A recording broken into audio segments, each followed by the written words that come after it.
Good afternoon, everyone. My name is Lucia Pedrana, and I'm responsible for the university relations at the European Cultural Center.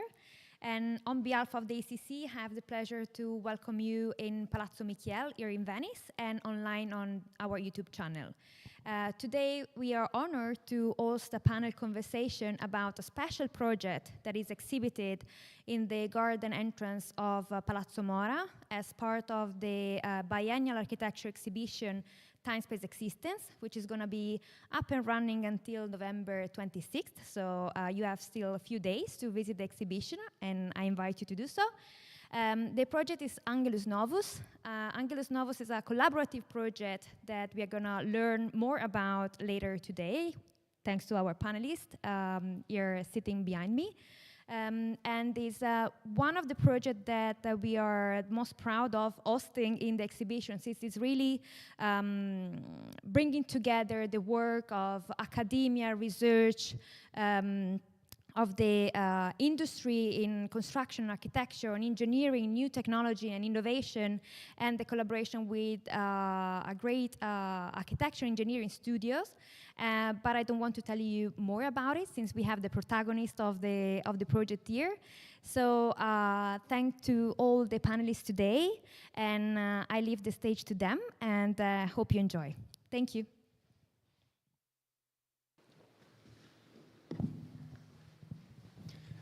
Good afternoon. My name is Alessandro Beghini, and I'm a structural engineer at Skidmore, Owings & Merrill. Today, I'd like to talk to you about some of the projects we are working on at SOM that incorporate a variety of research trajectories. Before going into the specifics of the projects, I would like to give you a brief introduction to our studio and the type of projects we work on.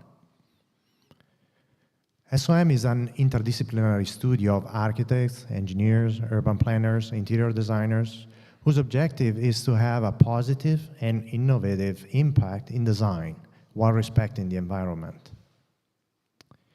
SOM was founded in Chicago in 1936, initially by two architects, Louis Skidmore and Nathaniel Owings.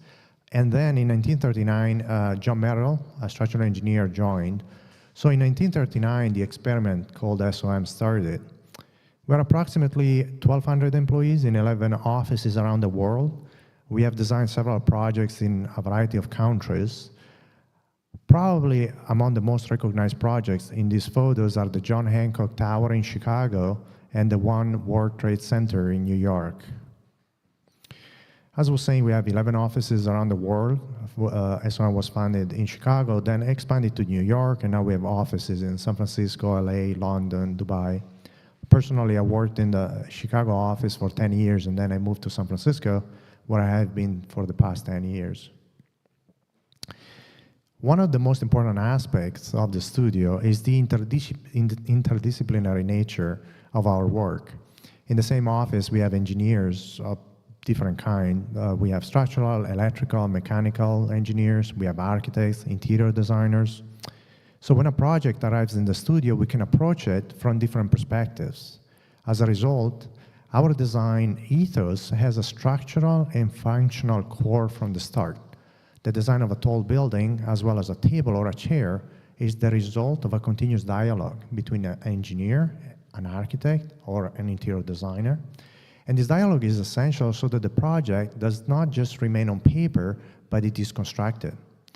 And the interdisciplinary nature of our studio also means that the design of the project is not only linked to the experience that the architect is trying to design, is trying to create, but it is also an expression of the forces acting on the building and the methodologies that have been used to build that structure. And this is an important topic that I will illustrate with a few project examples. Probably the most recognizable SOM designs are tall buildings. These are 8 of the tallest buildings in the world that were designed by SOM. At the moment, the tallest building in the world, which is also the tallest structure, is still the Burj Khalifa at 828 meters. And I was fortunate enough to work on it just at the very beginning of my career. But probably the project I've been very close to is the Tianjin project, which is a tower 530 meters tall, which was completed in 2018. Our portfolio covers more than tall buildings. There is a lot of variety in the types of projects we work on, like airport. There is a picture here of the Mumbai airport. There are courthouses like the LA Federal Courthouse and other projects in other cities around the world. Many typologies, but also a lot of experience in various disciplines, including civil and structural engineering, architecture, sustainable design, graphics. In this picture, notable are Paul International Plaza in Beijing, JTI in Geneva, the ACT Theater in San Francisco. And in addition, as a structural engineer, we collaborate with architects and artists outside of SOM. We collaborated with Frank Gehry for the Guggenheim Museum in Bilbao, Spain. We are working with Peter Zumthor on a museum in Los Angeles, the Lachman Museum. And then there are many artists. We collaborated with artists since the time we worked with Picasso for the Chicago Picasso, which is here in the slide. And then the collaboration with artists continues to this day with Plansa for World Voices, Jeff Koons, Janet Eckelman, project by Janet is in the top right corner in North Hollywood. Based on this brief, firm introduction, I'm trying to convey that at the center of our project is innovation based on research. And Nicholas Adam, who's an architecture historian and critic who has written several books about SOM, defined us as an experiment that began in 1939 and continues to the present day. So let's see some of this research applied to some of our projects, starting from the use of structural optimization techniques for this 100 Mount Street project. This project is located in Australia, North Sydney. It is a 150-meter tall, 35-story building, primarily for office use. And the client was Lane O'Rourke, which is a general contractor.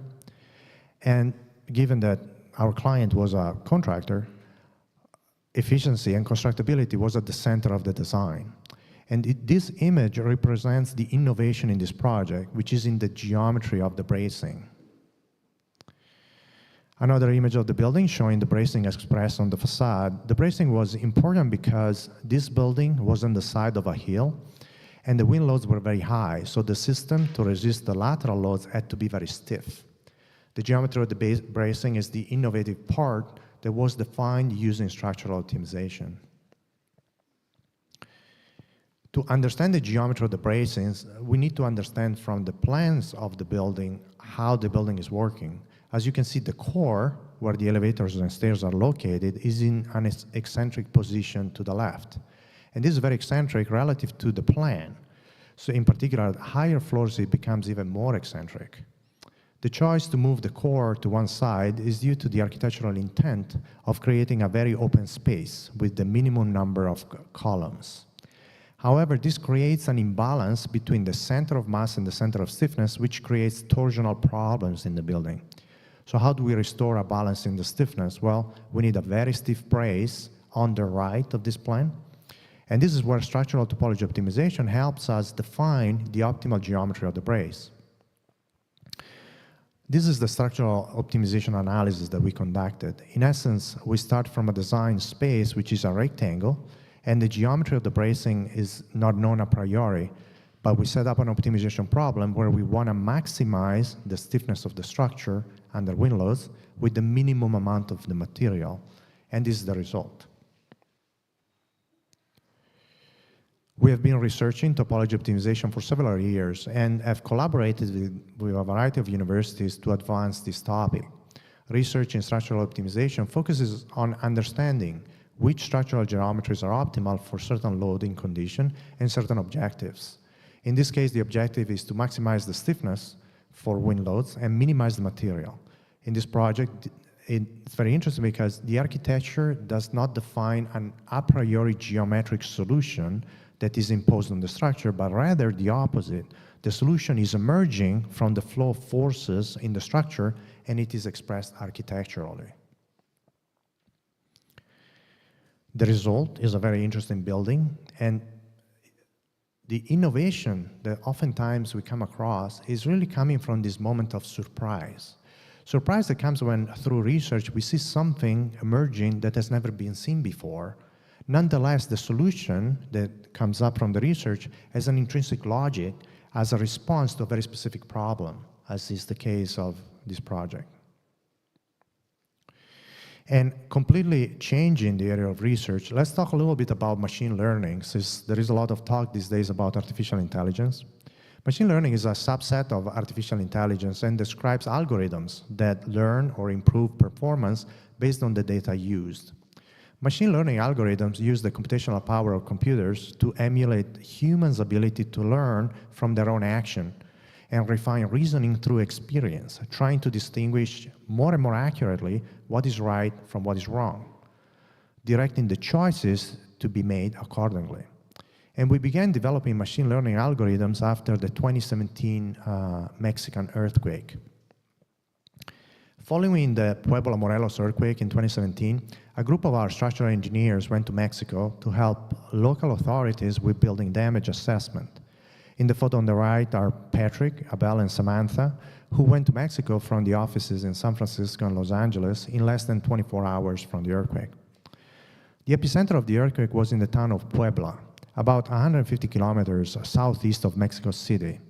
The earthquake was pretty strong, 7.1 magnitude. And fortunately, the seismic warning system that is in operation in Mexico City anticipated the earthquake by 20 seconds and allowed several buildings to be evacuated before the strongest shaking occurred.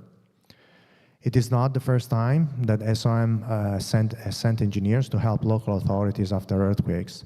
We went after the 1985 earthquake in Mexico, and recently we went to the Turkey and Syria earthquake.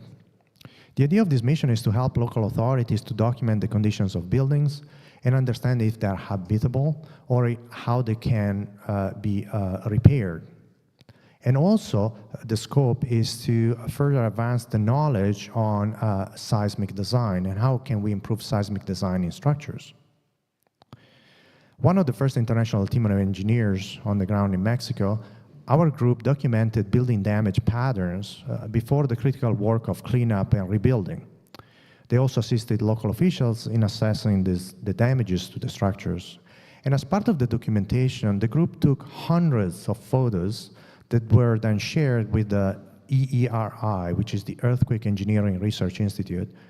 And this institution's mission is to really mitigate earthquake risk around the world. And each photo that was uploaded included specific findings, including damage observed, the severity of the damage, and whether it was a structural or non-structural damage. The advantage of having all these photos with the different types of damage documented is that we had a huge amount of data. So we decided to collaborate with machine learning experts to train an algorithm to recognize earthquake damage. Once the algorithm was calibrated and tested, all the photos were quickly analyzed and cataloged. The advantage of having a machine learning algorithm is that the data is analyzed with less subjectivity, because when it comes to damage, there is always a certain personal bias on the way one sees damage. And another advantage is that there is a high speed with which the algorithm can process thousands of photos. Also, once trained, this algorithm is available for the future. The goal of the algorithm is not only to eliminate subjectivity and increase the efficiency of the process, but also to ensure completeness of the damage assessment. For example, the algorithm, in this case, can assign different type of damage to the same photo and catalog them accordingly. After the experience of the earthquake in Mexico, we continued researching application of machine learning in the structural field. We are exploring its use, for example, for verifying structures during construction. This is a couple of examples here. In these photos that were took, there is a photo with a bolted connection. The algorithm compares our drawing with what has been built to understand if it has been built correctly. For example, it is quite normal for an engineer to find himself on a construction site looking at a bolted connection and wonder if all the bolts are there or not. And in that situation, typically you carry an iPad and you look up the drawings in order to see actually if all the bolts are there. Well, if we use machine learning, we just need to take a number of pictures and then the algorithm would automatically correlate what's in the field with what's in the drawings and identify possible deviations from the design in an automatic fashion. And beyond construction verification, machine learning can be used to monitor changes to the structure over time. For example, small fractures in beams or movement could be detected and analyzed to understand if there is actually a problem within the structure itself. Changing once again to another completely different research topic, another line of research is related to innovations in materials. And here I will describe this innovation application of new materials with the BioBlock spiral project. We're very interested in material and how new material can help us reduce CO2 emissions. We're collaborating with Prometheus Material, a company that produces bioblocks. These are bricks made from algae that are cultivated and sequester CO2 during the growth process. It is very interesting because the consistency of this material is almost like wet sand, and it is a very different consistency from traditional concrete and mortars. However, the mechanical properties of the material are very similar to those of low-strength concrete. And Prometheus has been focusing on making blocks to replace concrete masonry units, as you can see in the image on the right on the slide. For this year's Chicago Biennial, we decided to build a structure to demonstrate the capabilities of these innovative materials, which are ready for certain type of projects. This pavilion is called the BioBlock spiral, due to the logarithmic spiral geometry. And the choice of the logarithmic spiral is not a coincidence, because many natural processes of organic growth follow logic controlled by a logarithmic spiral. These are photos of the pavilion in Chicago during construction. The techniques used by the bricklayers in the construction of this pavilion are actually traditional. There are no particular considerations for the use of these bricks. The mortar is traditional, but the bricks are completely different. They are sustainable materials. And a common thread in many of our research projects is the collaboration with other companies and research institutes. For these projects, we have collaborated with Prometheus, who are the brick experts, with SHAPEC, who is a client interested in incorporating sustainability into their projects, and IMI, which is the International Masonry Institute. And IMI is an institute that offers training for bricklayers, offers classes for contractors in masonry construction, and also provides technical assistance for projects. And the presence of IMI is important to bring a practical perspective to the use of these new materials, in the sense of answering fundamental questions such as, are these bricks an exact substitute for traditional bricks, or are there specific considerations that should be taken into account for the installation of the bricks? So collaboration is always important to bring new products and new ideas into the construction.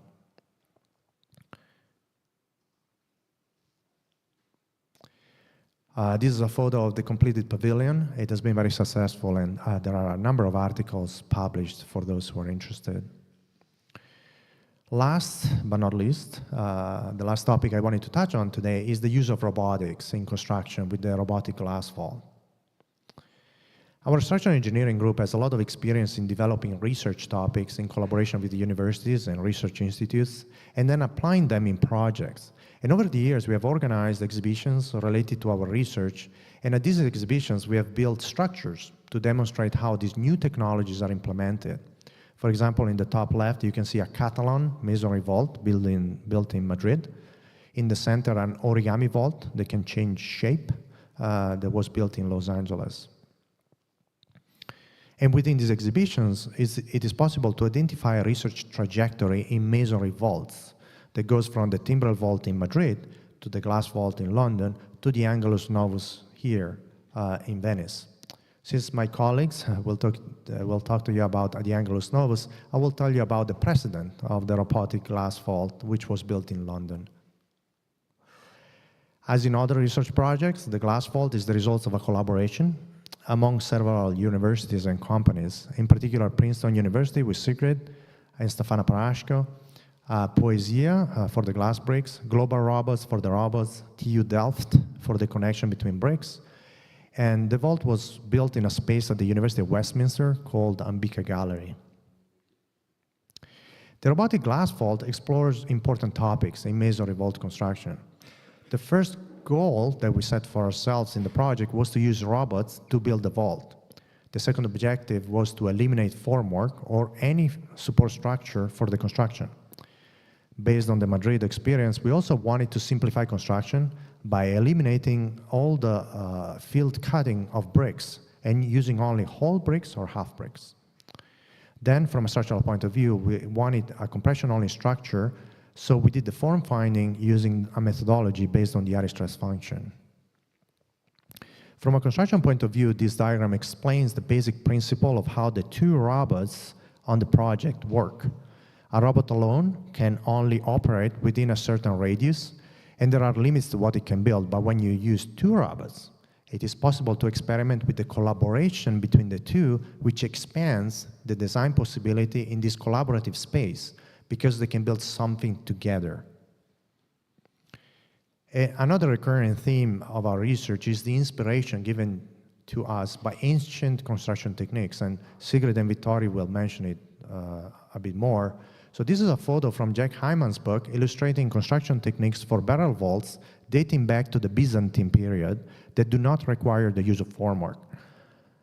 We have used the technique on the right in this image, where we start the construction from a vertical wall and slowly proceed to the construction of a barrel vault as a series of leaning arches, where each arch rests on the previous one, so there is no need for false work.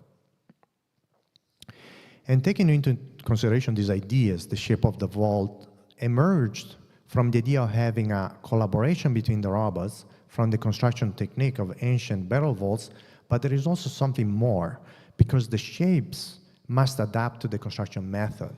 In this case, the robot's elbow, which is indicated by that cyan color in this image, has a certain articulation, has a certain movement, and so the shape of the vault cannot be in conflict with that movement.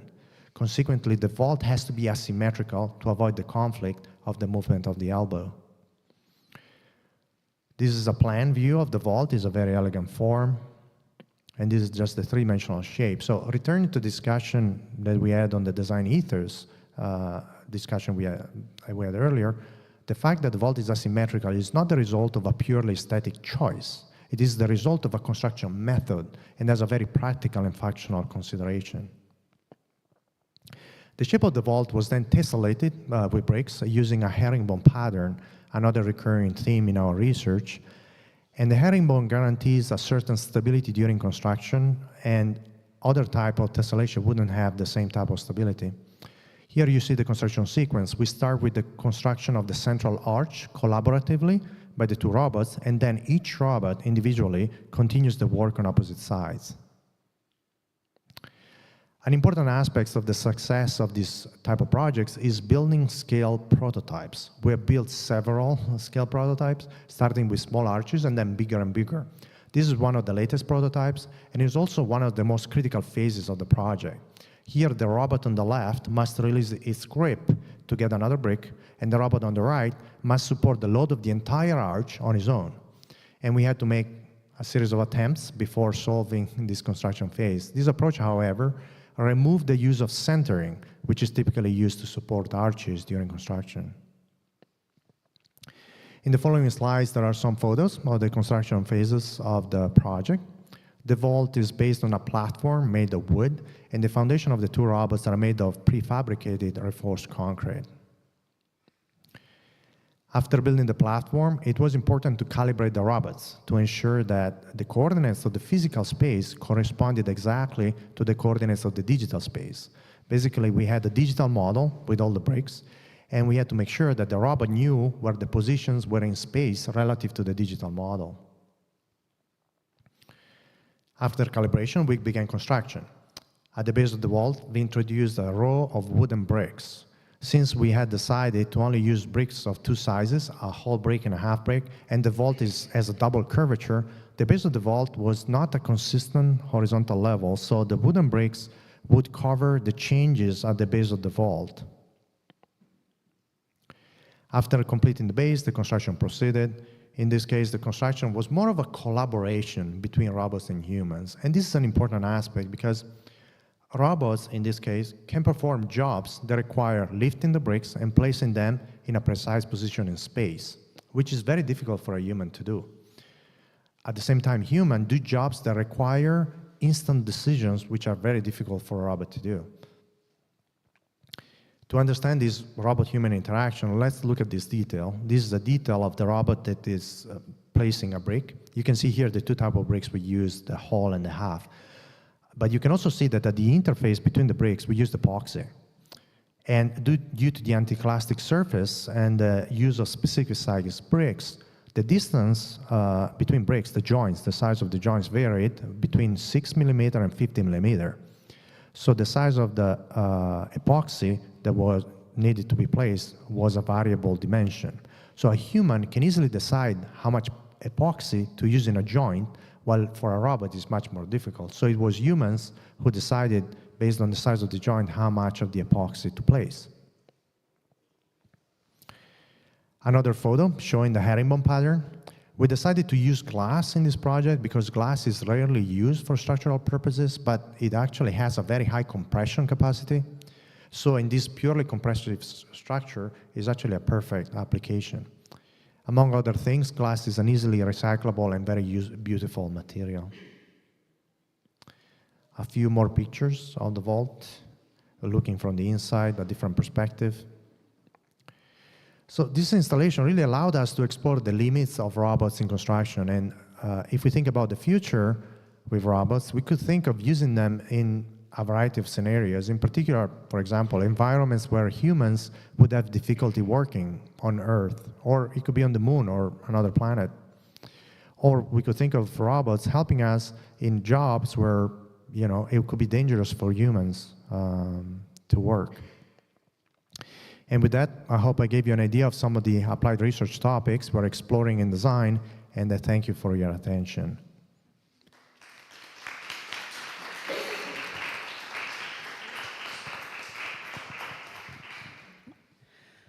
Good afternoon. Thank you for being here or for zooming in. My name is Sigrid Adriaenssens. I'm the director of the Form Finding Lab in the Department of Civil and Environmental Engineering at Princeton University, which is on the East Coast of the United States. In my lab, I work undergraduate and graduate students, postdoctoral researchers and visiting fellows. And we focus on the development of new structural systems, going from shading devices to all the way to storm surge barriers. We work together with computer and material scientists, with architects. We work together also with artists, such as graphic designers, visual artists, choreographers, and philosophers. I'm going to start delving into the project that you can actually see at the Palazzo Mora, which is our collaboration. And I'm going to start first by saying that we are, okay, I have to figure out the clicker. Yeah, pressing the yellow button. Okay, let's see. Okay. I'm going to start by kind of emphasizing how important the building environment and all the professionals that work in that, what a responsibility that they have towards the environment. The construction industry is one of the most polluting industries, and before us we've had amazing buildings like the majestic Santa Maria del Fiore. This building has lasted for a very long time, is also very large. It's been there for over 600 years, and it has survived earthquakes and time. At the same time, everything we build has to resist very large loading. This can be from earthquakes, this can be from storm surges, and of course with climate change we're seeing that the extreme loads that we have to design for kind of changes. As I already mentioned, climate change brings along changes in forces, but it also brings along a lot of destruction. What you see here on the right-hand side is a picture of the damage that Hurricane Sandy caused in 2012 on the east coast of the United States.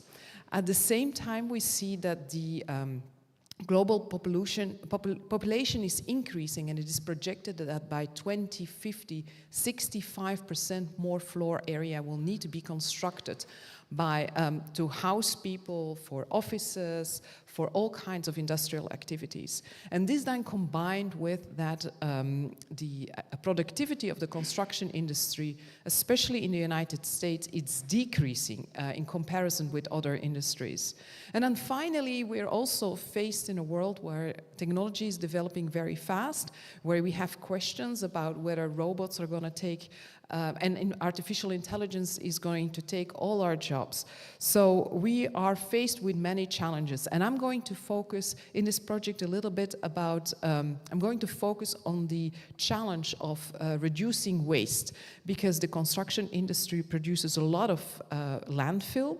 And for example, if you want to construct a shell like this one, so this is a picture of Felix Candela shell built in Mexico in the last century, what you see is you don't only see the concrete shell, which is the white part, but you also see that you need scaffolding and formwork. So basically you need to build two structures. First you need to build one to then allow the concrete to be poured, and once the white shell or the concrete shell is hardened, you can actually take away the scaffolding and the formwork, which then often ends up in the landfill.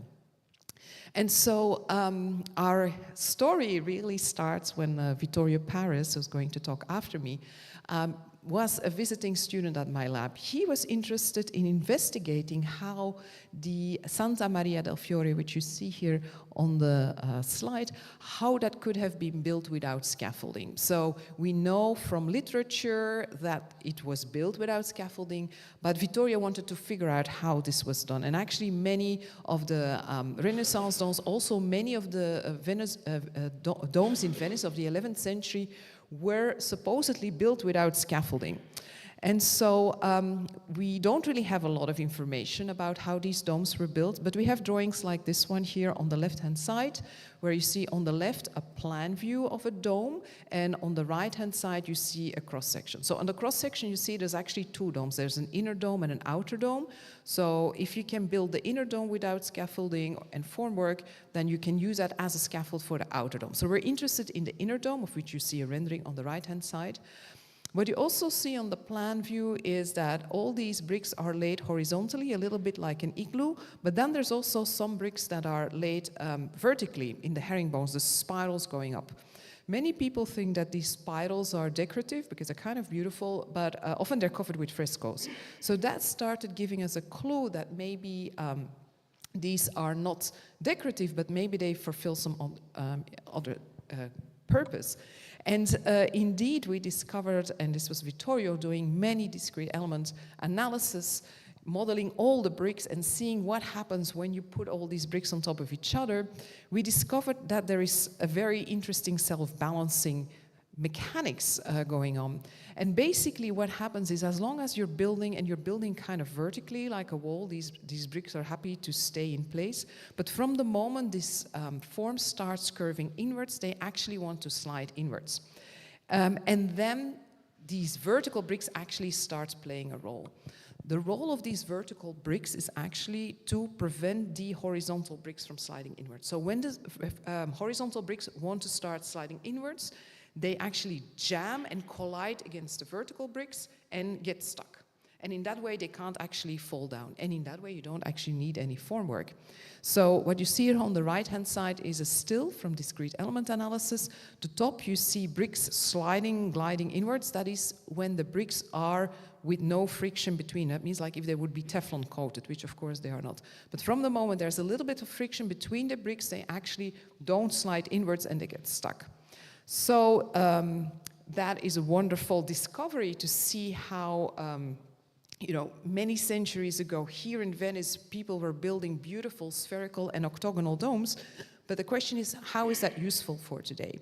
So we are very interested in learning, kind of trying to derive what is the mechanics, can we develop that into an algorithm, and how can we apply that today to the kind of shapes that we're interested in today, and also how can we infuse it with futuristic-oriented technologies. And I'm going to talk about 3 technologies that we have explored in our lab. The first one is artificial intelligence. What you see here is a vaulted structure on 3 legs. And when we want to develop shapes that actually embed self-stable or self-centering shapes within them, this shell has to be stable throughout the entire process. So not only in the final stage, but also in all the stages before. So this is actually a very complicated process, because in all the stages, this thing has to be stable without this without formwork. And so for this, we actually use algorithms that are used in machine learning to kind of develop a shape that is stable in all configurations. This is also interesting because we work with this with Ryan Adams, he's a computer scientist. This is also interesting from machine learning perspective, because you have discrete and continuous aspects, and you actually have to embed physics-based models in your neural networks.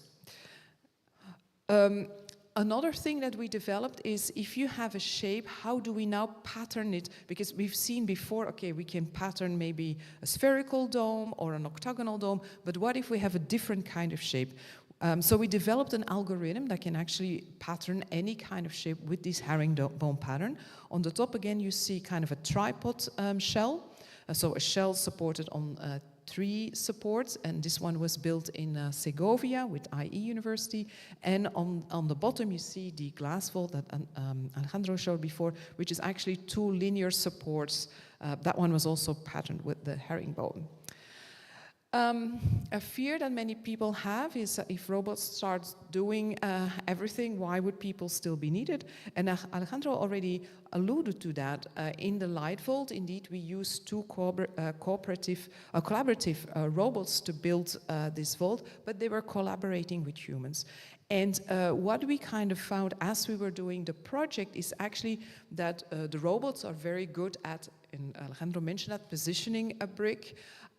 They're also very good at doing repetitive jobs. They're also very good at holding a brick for a very long time in a position, in a very exact position. This is very difficult for humans. But what they are not good at is not only seeing, you know, how big the gap is, but also seeing that actually, or feeling better, that the epoxy or the mortar that is, in this case it was epoxy, but in the Palazzo Mora we have mortar, that how this mortar actually, or the epoxy changes. Because as you might know, mortar is a material that changes from a liquid to a solid phase, and so first it's very liquid, and then it becomes harder and harder and harder, and actually it's, you know, it kind of gets squeezed together. The robot cannot sense that and then use that information to adjust its model. So this is something we kind of figured out in this project also, that if we want to work, that robots are maybe not so good for masonry because of the mortar that kind of changes its form. And then another technology, futuristic technology that we actually explored in the Palazzo Moro is augmented reality. Now, in the 1990s, maybe some of you weren't born then, people were talking about augmented reality. This was science fiction, right? This did not actually exist, but now augmented reality is part of our life. Many people use it for gaming and stuff like that, but we can also use it in the construction industry. So traditionally, when designers imagine a project, they make, in order to realize this project, they make construction drawings. And traditionally, this has been done on a 2D piece of paper or on a vellum, or a very long time people drew things on caves walls. This is usually done with 3 coordinates, X, Y, Z coordinates. And that is good for shapes that are maybe rectilinear, that are made out of straight lines.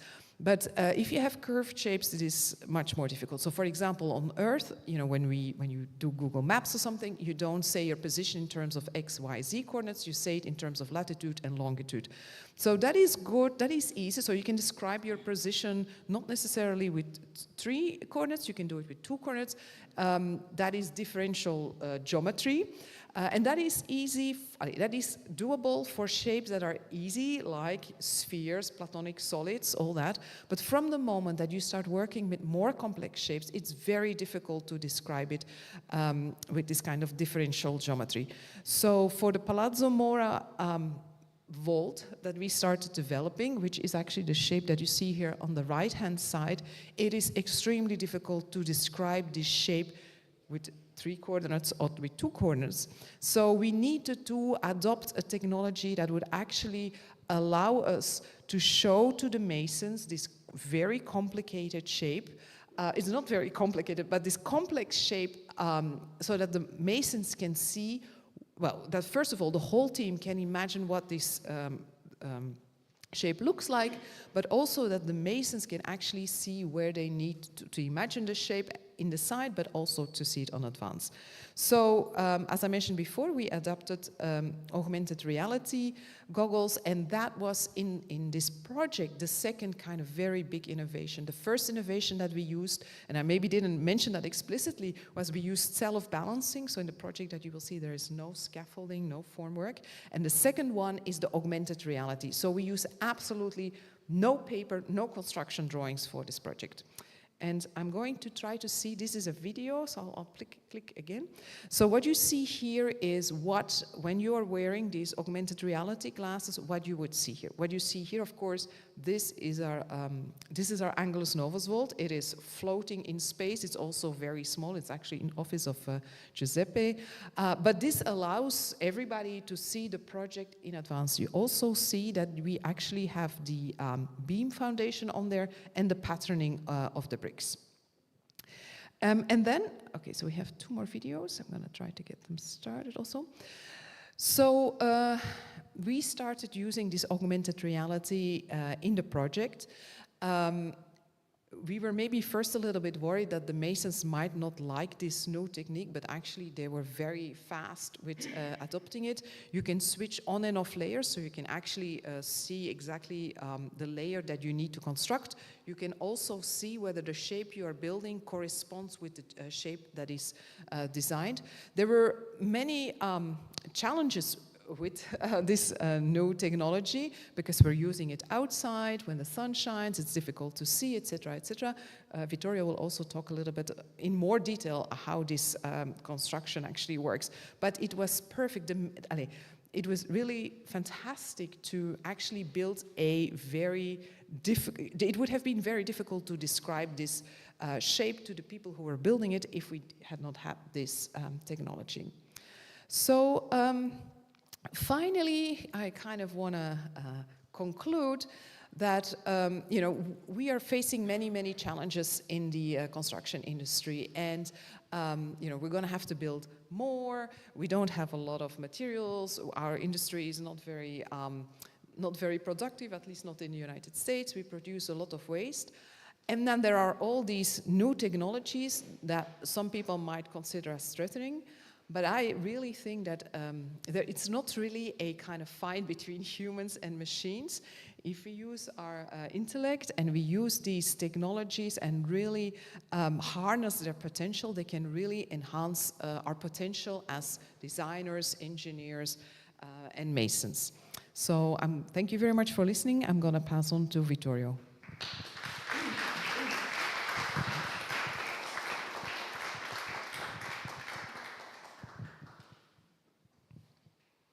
Thank you. Thank you, Sigrid. And before start, I would like to say a few words about myself. And before that, I would like to say thank you to all the collaborators for this project and for other projects, I hope. So, I'm Vittorio Paris, a researcher at the University of Bergamo. It's a town close to Milan in Italy. And since 2018, I collaborate with Carlo and Professor Sigrid Adriaenssens. So what we can see here is one of the many pictures that we took to our world. But what is interesting, at least for me, is the overlapping between the history, the draw that other here before me shows, and actually the structure that we made. It's kind of a connection, and through this picture, we can maybe imagine what does it mean, this project means. I mean, today, when we want to build, we build in traditional way with a tri-lead approach. So, sorry, my fault. This kind of building and construction change, at least for us, what we can do and what we will do in the construction site.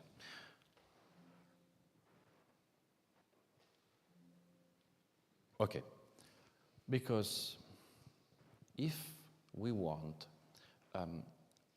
take a picture or imagine of the construction sector today, we are in this situation where the productivity and of the construction field is really, really low. In a lot of states, advanced states like Europe, like USA, the productivity of construction sector is lower than agriculture. And as said by Sigrid, by Alessandro, the impact on the environment is really high. So this is a fact, and we have to work on that. We have to find a way to grow the productivity and lower the impact, the environmental impact of the construction sector. By a study made by McKinsey Institute, it's possible to estimate and understand what are the driving factors that can help in the can impact in the productivity, like design, collaboration, the introduction of technology, and with this driving factor, we adopt in order to develop our project and our research. So we started to work on this kind of approach. I mean, think about the first imagine. It's Stone Age. The Stone Age is a system where you have column and beam, more or less like our building. Where we live, all our buildings are made by column, vertical element, and horizontal element. But if you think about this kind of approach, this kind of structure, you can see the ratio between the elements, the thickness of beams, the thickness of column, and then you can see the other figure. The other figure, it's quite different. It's a paper. The thickness of paper compared to the surface, it's really lower. It's nothing.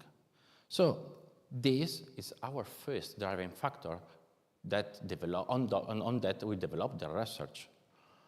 And sure, we are not the first. A lot of people, even here in Venice, in other biennale or through the history, develop this approach, and they try to use in order to build really beautiful, interesting, fascinating structure, like this one, but like a lot of church. If we think around the Mediterranean, all of culture through history develop approach really close, and in this they use vault, arches, and domes. So what is the problem? Or better, what are the issues? One of the main issues that when we want to use this structure, vaults, arches, and domes, is the need of supports, temporary supports that are needed to build. And these temporary supports impact in terms of livelihood and in terms of material. Actually, today, we have a third factor that limited this kind of the use of this kind of structure, is the lack of knowledge.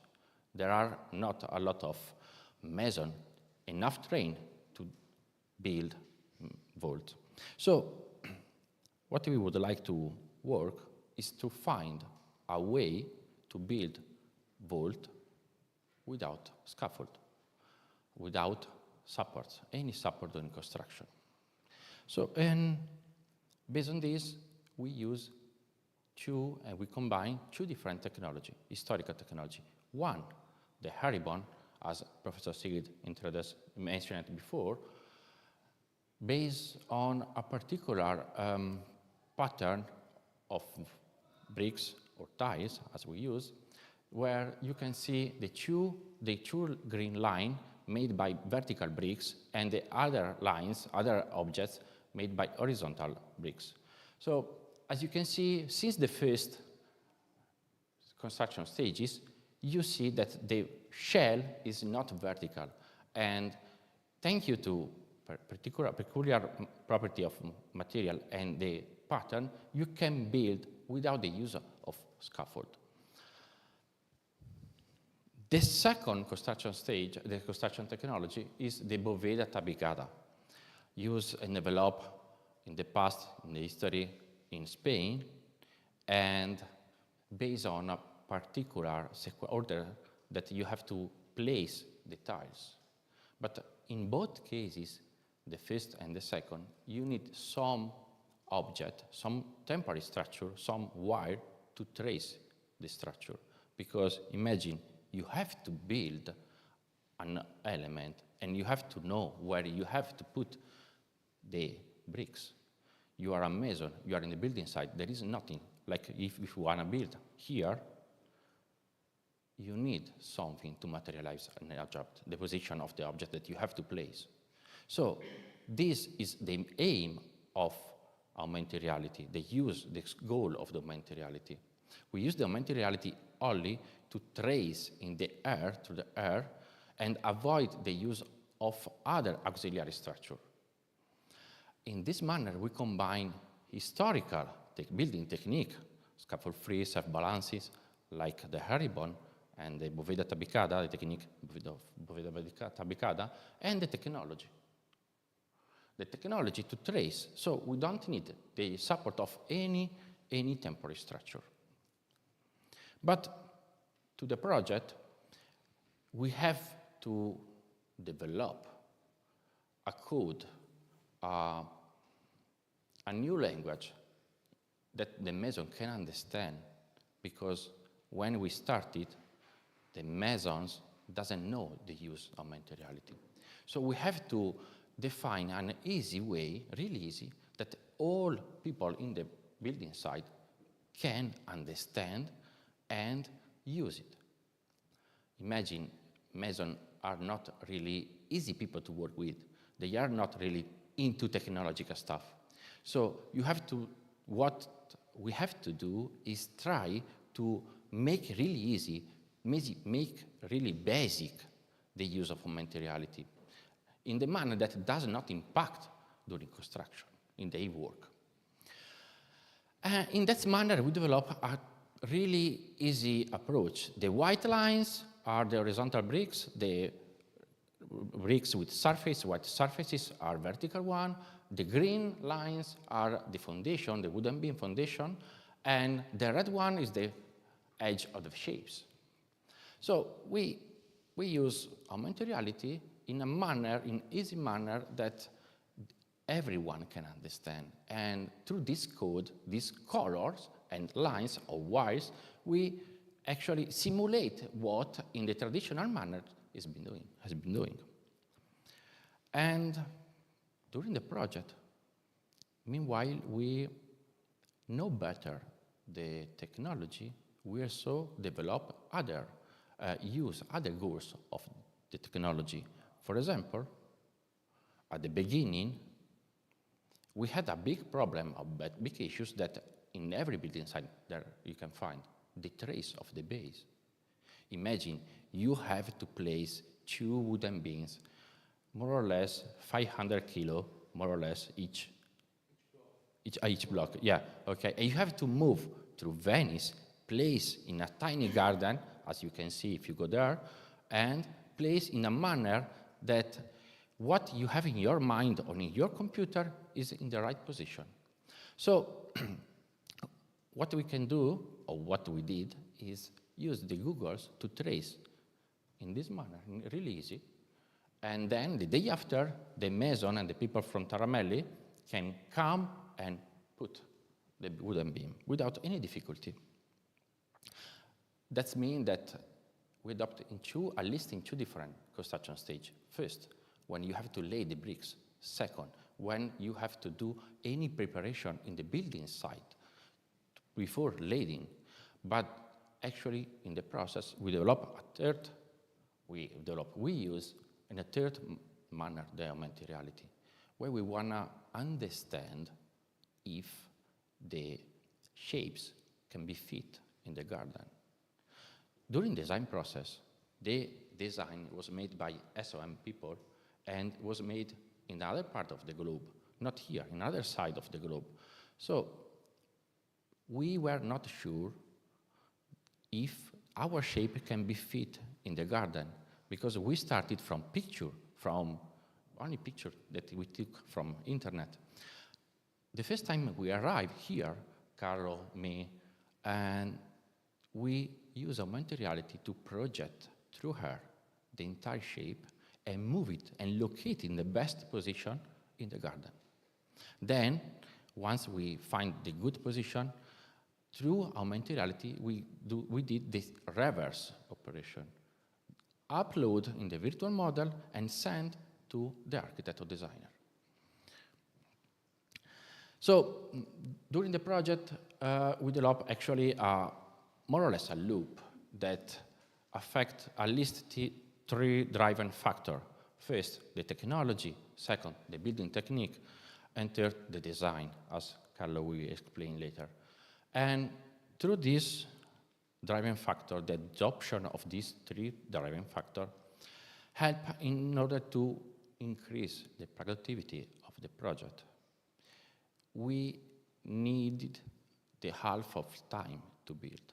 The mason, the traditional mason that want to build the vault in traditional manner, estimate 14 days, but we build in 7. And we use 20% less of material.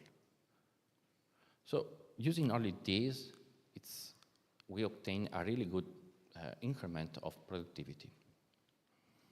Thank you.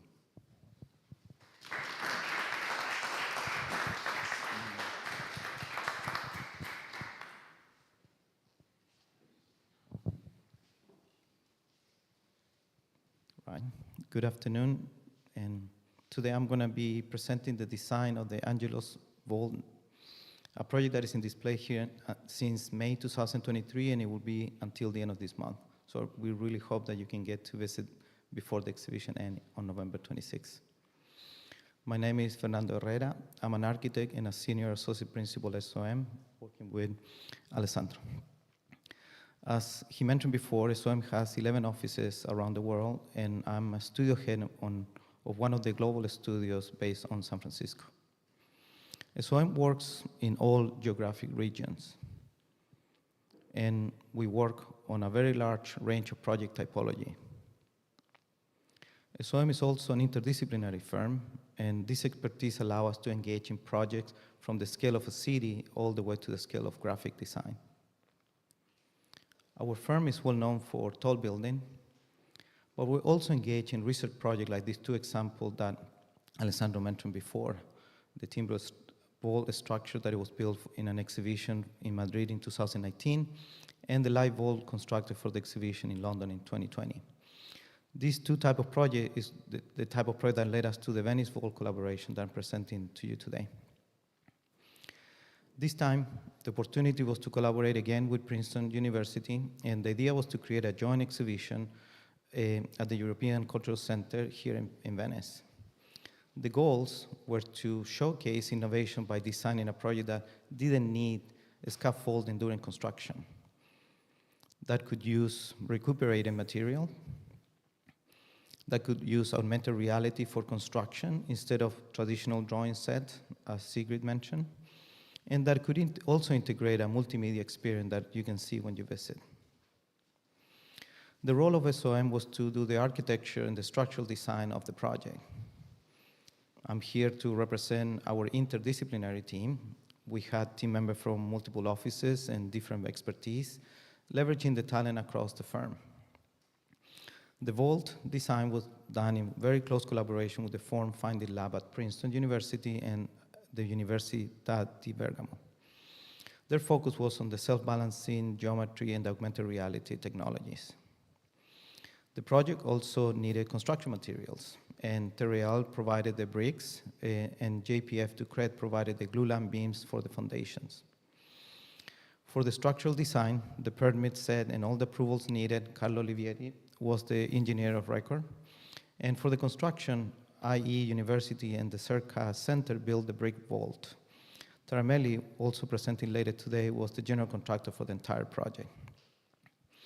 This is the entire international team that we had. Everyone brought their expertise and commitment, and together we delivered the project successfully. The project site is located just walking distance from here at the Palazzo Mora in Venice. The European Cultural Center organizes an exhibition called Time, Space, and Existence, where they invite different number of architects to exhibit their work in parallel to the Venice Biennale. After carefully looking at the space opportunities at the Palazzo Mora, we decided that the garden would be the best location for our project. The garden is relatively long and narrow with a walkway in the middle. That geometry definitely presented some challenges to place our structure, but at the same time gave us some great design opportunities. Here's some photograph of the palazzo looking from the outside through the gate. The garden is being used for different type of exhibition in the past. It is a space that welcomes the visitor, and it's also a place of a passage when people are entering the palazzo. The garden is also a place where a number of receptions are hosted. The garden, the exhibitions, and the events can be observed from upper levels of the palazzo as well. Therefore, any structure that you put in this garden can be experienced from multiple points of view, from below and from above. The timeline of this project was very compact. Initial conversation happened in October last year, and the exhibition needed to be open in May 2023. Many steps were needed in between, but we knew that the opening date couldn't be changed. We started the design in January, and we did it in a very close collaboration with the Form Finding Lab at Princeton. One of the intermediate steps between the design phase and the construction was actually a workshop that we had in Segovia, Spain. Since the AR or the augmented reality technology had never been used before for a brick construction like this, we needed to make sure that the technology would work before building this vault in Venice.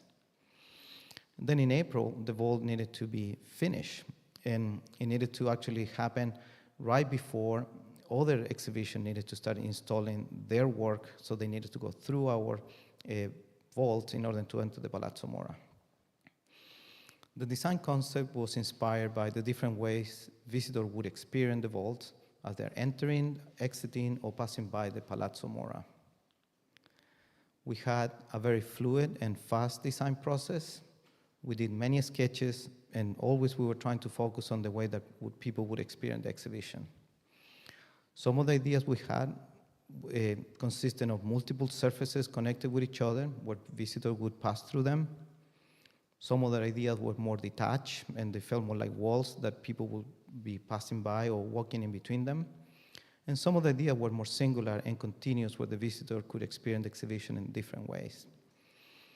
Before we make any decision about these ideas, we group them in these sketches and studies into three kind of large families of ideas. We call them the wall, the barrel, and the dome.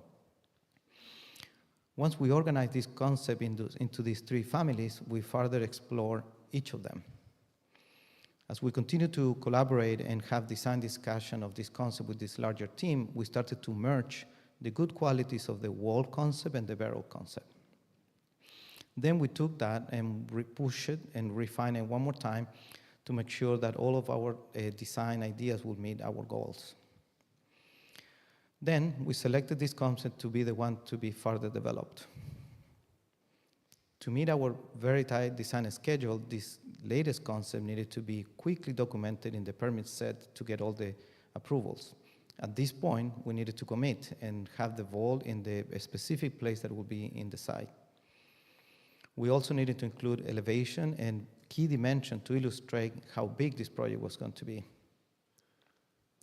We also submitted rendering to show the design intent, the scale, the materiality, and also suggest how visitors will be interacting with the exhibition. At this point, the permit was definitely a big milestone for the design process. We were able to check several boxes regarding the design intent, the size of the vault, the location in the garden. However, we had a lot more work to do, and the immediate step after we did this set was to incorporate very specific design constraints for the design. First, the vault footprint needed to have half a meter setback from the wall for allow for constructability. This was very critical, especially in the wall that was the closest to the pedestrian path. Second, the vault geometry needed to avoid the underground tank.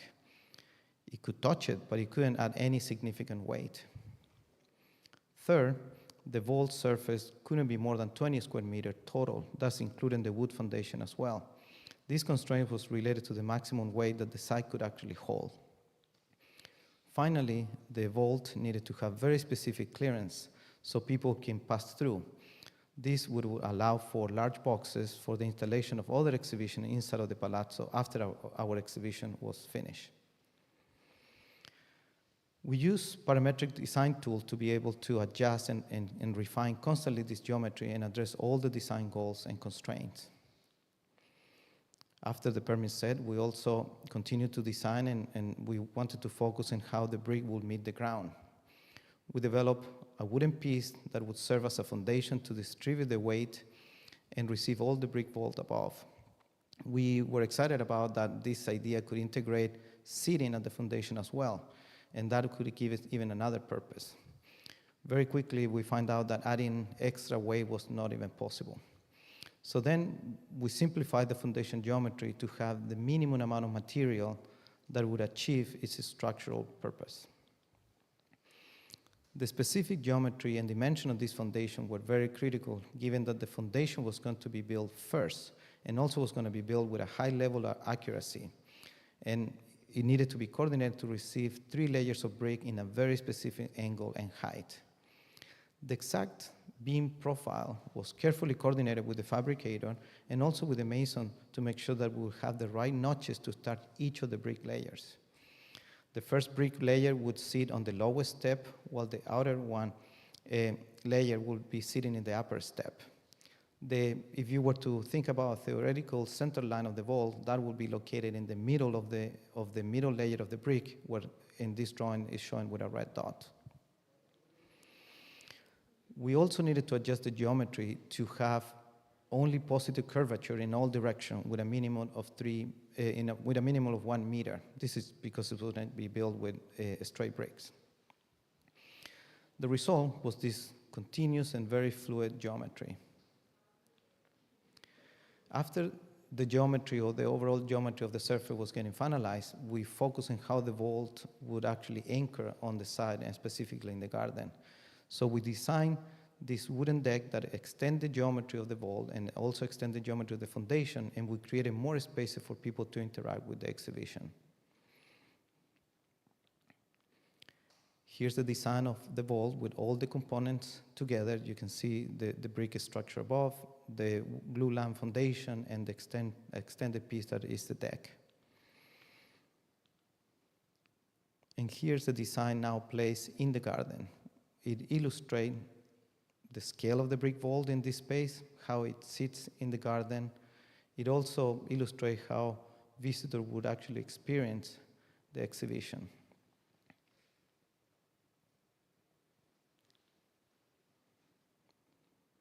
The vault is a double curved shell geometry, and it is also symmetrical through the horizontal axis. This plan section shows how each arc on each side goes up and it gets closer to the center until both connect. The arc at the bottom are about 3.5 meters, and they close at the top at about 1.1 meters.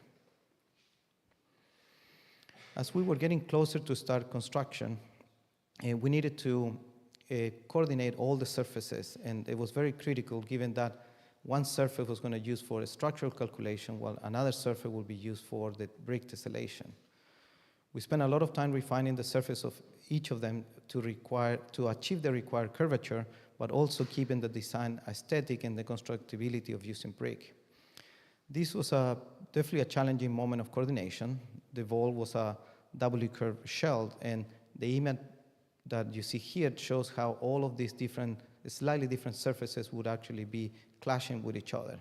One color is the one that we were using to design the space, to do the rendering and coordinate the wood foundation geometry.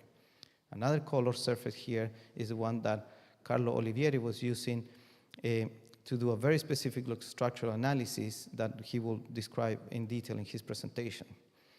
And the other color of the surface here was the one that Princeton was using to create a brick tessellation, and later using it for the 3D model for the augmented reality. We needed to work and collaborate very closely with everybody. Here are some studies of the brick tessellation using that base surface. This process was led by the form-finding lab at Princeton, and we had many rounds of design sessions to make sure that the brick pattern was not only technically feasible, but also beautiful when it will be constructed. While we were doing all of these studies and the study of the pattern of the brick, Terreal had already started to fabricate the bricks. This company has a very interesting story of using recycled material, and also they make the brick by hand. During the fabrication, Terreal was able to supply a variety of brick colors. We got very excited with the possibility to express the brick pattern by utilizing different tones and brick color. Once we determined that the material palette for this vault would be wood and these three brick that we selected, we asked Terreal, the fabricator, to do all bricks equally divided into these three different colors. Then we tested how the different brick color would express the tessellation. The result was not very satisfactory, but by the time that we had visualized this with rendering, Terreal had already fabricated a large number of bricks.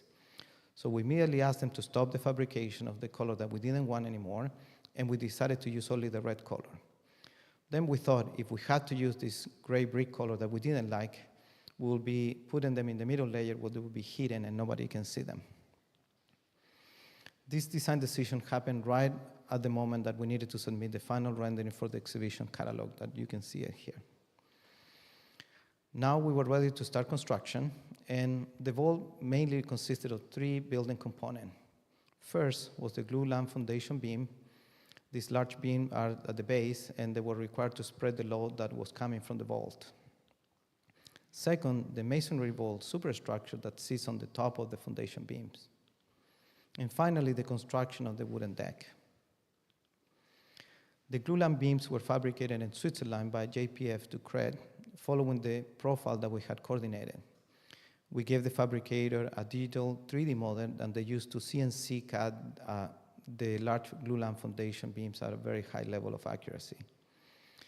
One of the main challenges of building the vault here in Venice was the transportation logistics. Here's some photos of the delivery of the glue-lamp beams. The beams needed to be split into two due to the weight and size. Here are the glue beams on the side. These beams were also positioned using AR, as Vittorio showed in his presentation. The construction of the brick vault was done using AR, as described before, and the mason placed each of the brick by visualizing its location using these AR, augmented reality goggles. This is the view of the mason when using those goggles, and here you can see the digital model overlay with the physical reality.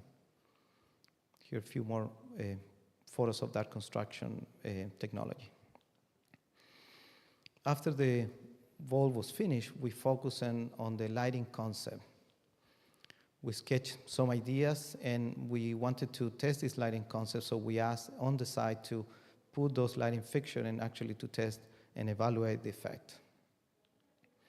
The result was great, and we were very pleased that now the vault could be experienced at night.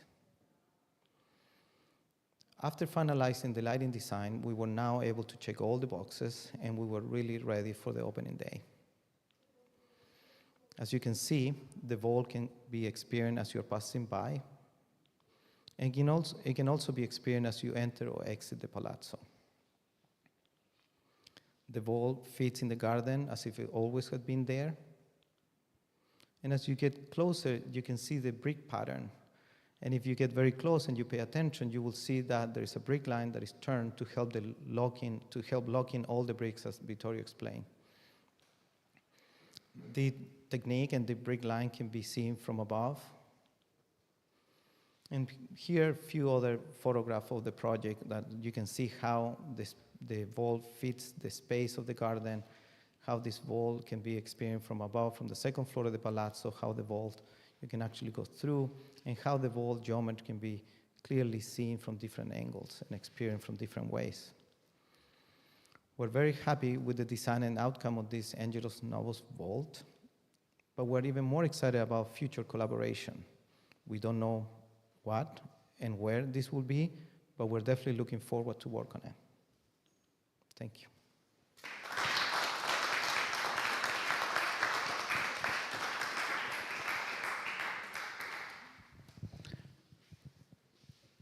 Thank you, Fernando, and thank you to everyone that is here and that organized this session. So basically, I present briefly myself. I'm the structural engineer and site manager of Angelus Novus. My name is Carlo Olivieri, and I'm still a researcher in the University of Salerno in the south of Italy.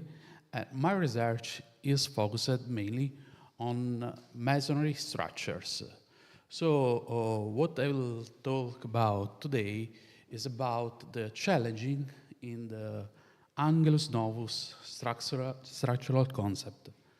And this project tells about the history of my research, what my mentor, Professor Maurizio Angelillo, that supposed to be here but is a little bit sick and so is not there, teach it to me, and what I learned from Sigrid and what I study with Vittorio and so on. So let's go ahead. So Fernando and my other colleagues presented the project. So everything seems to be really pretty, really easy to do, but I will tell you some secrets and some problems that we fixed on site. Thank you, Lucia, for the patience, and to all your team for the support.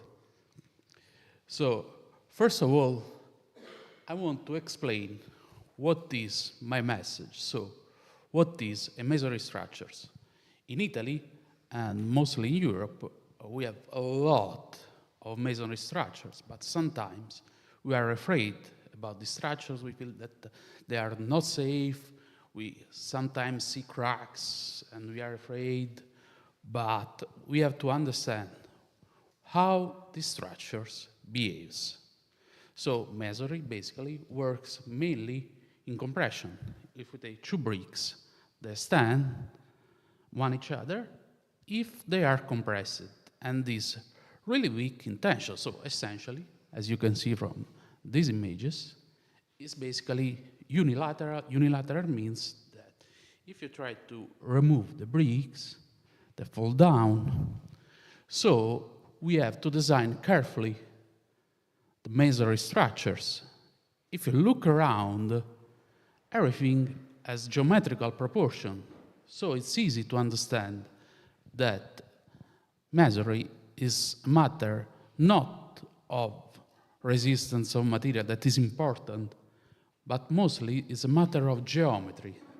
So geometry is really important. This is why with Fernando and the team of SOM, we coordinated to find the best shape. Another important fact, we usually are afraid about the load. So where to put load, we have to remove the load from the structures, but sometimes in masonry structures, the load is useful, gives stability. The problems are settlements and cracks that can be formed, but sometimes these cracks are physiological. If you see in the old manuals from centuries ago, they are already predicted. So you can predict in a bolt where it will crack. So don't be afraid. And then another important thing regarding the stability of the masonry structures is the rule of art. This technique is something that has been transmitted since centuries ago. So it's something that we get from the past. And we have to use these to build structures in the future. What I mean for the rule of art, if you look around, you see that bricks or stones are posed in a well-precise position to interlock and to avoid sliding and to create a very precise mechanism. And this is what we study in Angelus Novus, together with Vittorio, together with the group of Far-Finding Lab, together with the SOM. So basically, we want that the structures is built following the rule of art. And so how to calculate a structure like this? Of course, it's not reinforced concrete, it's not steel, it's not wood. So we have to think about an ideal structure, an ideal compressed structures inside the structures. An answer on this was given centuries ago by Robert Hooke. The concept behind is really simple. Took a chain, a catenary. If you reverse this shape, it's a perfect arch, perfectly stable under its self-weight. This is a really nice book wrote by John Fitchen, and I like this example. This is an example I'll speak about to my students. And in the period the book was written, the aerospace engineers thinks that a bumblebee cannot fly, it's not aerodynamic. So with the models that they had, the bumblebee cannot fly. But if you look around, you see bumblebee flies. In the same way, they had not a way to evaluate the stability of Gothic cathedral and other masonry structures. But if you look around, you see Gothic cathedral. So it's a challenge. Who got the challenge was Jacques Heyman in the early 60s, exactly in 1966, and he built a model to evaluate and assess masonry structures.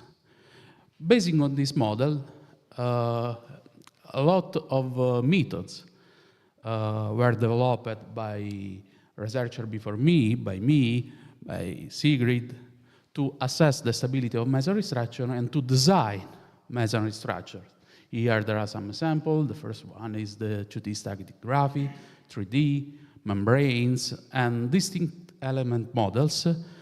And you saw something about distinct element models before with Sigrid and Vittorio that analyzed the Herrimon pattern. And I used all these methods to assess the stability of Angelus Novus. As I told before, masonry is a matter of shape. So there was a long process with me, the colleagues of SOM, Sigrid and Vittorio, to find the best shape. So at a certain point, I received the shape from Fernando and Alessandro. I took the shape and I tried to analyze this shape as a membrane. There was no way, was not stable, but looking at the shape, I was convinced that the shape was stable. So I fixed the boundary condition, was super beautiful, so I do not want to modify a lot. I fixed the boundaries and I found the most performing shape. If you see the comparison between the two shapes, Fernando showed with color, so probably was better, but I assure you that the difference is really, really small. But in masonry, even small changing in the shapes means a lot. So this FEM analysis tells you how stable is a masonry structures when you find the right shape. So let's go on with some curiosity. But before all, I want you look at this video. This is a super nice time lapse of the whole construction process.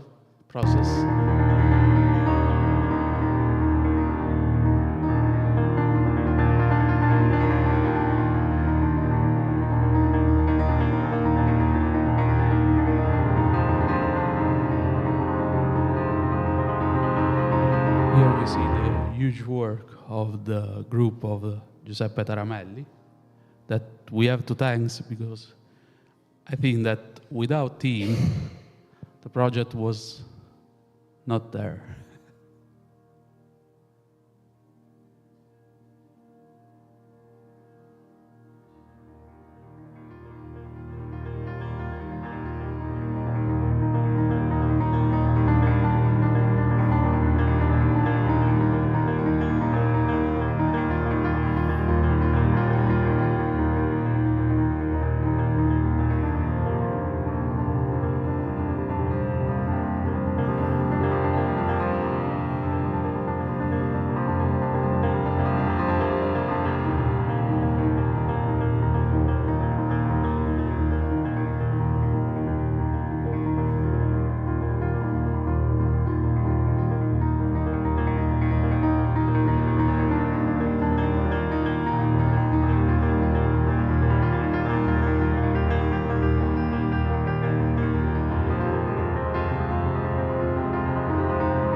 So you had a brief view of the whole construction project. Now let's see some curiosity and some details from the structural and construction point of view of what's behind the project.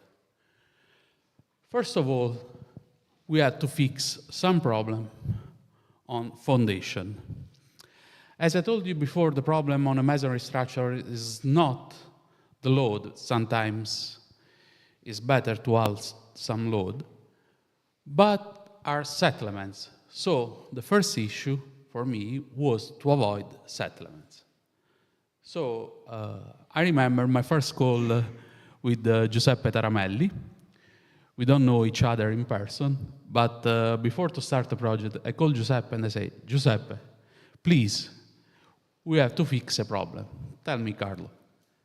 We have to avoid every settlement on the field. So let's talk together and understand how to fix this problem. So first of all, you have to compact the ground because it's a garden. So if you put a load on the top, you can, of course, you can have some settlements. So the fantastic Giuseppe went on the field, set all the ground, removed all the stone, compacted the ground, and then we say, okay, how we can distribute the load? We need wooden sheet. So I called the SOM colleagues and see, before to put the wooden foundation, we need a wooden sheet. And so at this moment, Fernando started thinking about how to write this wooden sheet as beautiful as possible, but the wooden sheet is useful to distribute the loads and avoid settlement. So Giuseppe went on the field and built this wooden sheet. And then we put the wooden foundation. As you see, the wooden foundation is huge. It's very stiff with respect of the load of the vault.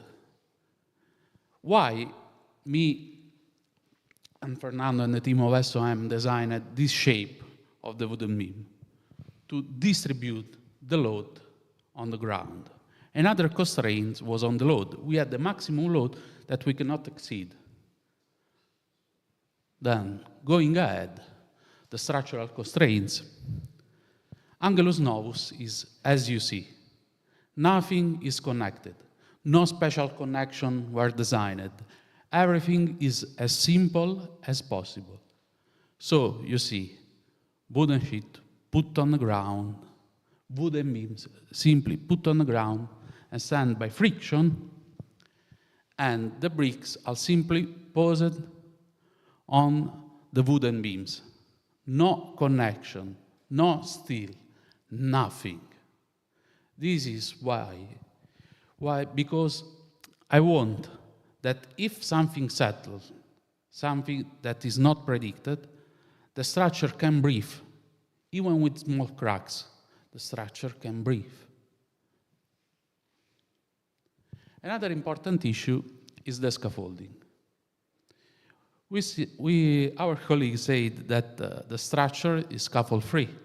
This is not a scaffolding. This is just for safety reason, because how many people usually pass through the vault every day during the construction phases? I think, yeah, per day. Yeah. So imagine that a huge amount of people pass through the vault every day during the construction phases. So we put this central scaffolding to be sure that nothing happened and to avoid that the structure at a certain point rotate. But there is a scaffolding. There is a scaffolding. What is the scaffolding? The first layer is the scaffolding. Everything is sustained by the first layer. So we put a lot of effort in the design of the first layer. The first layer is built with gypsum mortar and with the herringbone pattern, without scaffolding, because it is the scaffolding. It is the part that sustain the real structures that are the other two layers. So all my structural evaluation are done on 2 layers, not on 3, because the first layer for the Italian code is made with the gypsum mortar and cannot be structures. So this is a small trick, but let you understand how it's important to build the first layer in a proper way within the rule of art. And now is important the research on the herringbone pattern. And then the augmented reality. I pointed a lot of times how important is the shape. A masonry structure is resistant, is resilient due to its shape. How can we be sure that we are following the right shape? The only way was the augmented reality. This is our research, but we choose this technology even for other reasons. First of all, time. The project, the final design was developed in February. Fernando, you remember? So in February, I received the final design. We start to doing all the engineering calculation, so there was no time to build a scaffolding. And the second thing is money. The project was done with really, really few money, with a lot of sponsors, and one of these is Giuseppe Taramelli, sponsored part of the construction costs. So the augmented reality was essential for a project like this. Another important part that I want to point out is the removal of the central part. I put this video to show you that the scaffolding was not enforced against the vault. And another important fact is that I decided to remove the central arch after 12 hours when we finished the third layer. Why this? The mortar was not setted. So everyone says, okay, you have to remove the scaffolding after the mortar is set. 20 days, 15 days, 10 days, 12 hours. Everything is a matter of geometry. The vault is for finding. What is for finding? The shape that stands in compression under its own load. So all the geometry imperfection, everything was fixed by removing the centering when the mortar was fresh. In this way, I used the residual elastic part of the joints. The vault takes its own shape and is perfectly in equilibrium. No cracks appear, no cracks are present. I visited a few hours ago. But the most important part is the art of everyone involved in the project, the art of everyone that took decision every day, every minute on the site, the art of the workers, the art of Omar, a worker from Giuseppe Taramelli, the art of the designer. So this is a project made by professionals, by architects, by engineers, by researchers, but mostly people that put their art inside. That's all. Thank you very much. I leave the speech to Giuseppe, but